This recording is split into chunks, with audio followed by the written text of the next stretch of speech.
নির্বাচনী প্রচারে গিয়ে পুলিশি বাধার মুখে উত্তর মালদার বিজেপি প্রার্থী খগেন মুর্মু।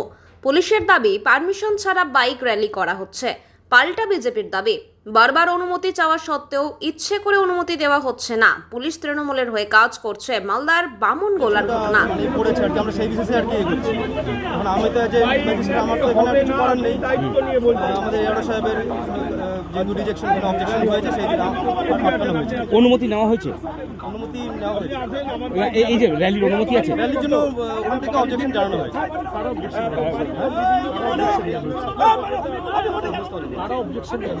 এআরও সাহেবের লেটার আছে, আমরা সেই লেটার ধরেই এগোচ্ছি। এখন কি এখান থেকে যেতে পারবেন? এখন যেটা রুলস এন্ড রেগুলেশন যেটা বলে সেটা আমরা নিয়ম নেই, আমাদের তো সেরকম ইন্টারেস্ট নেই আটকানো। মানে রুলস এন্ড রেগুলেশন যেটা আমাদের পারমিশন আছে সেই অনুযায়ী আমরা এগোতে দিতে পারি না। আপনার নাম? ইন্দ্রজিৎ মন্ডল।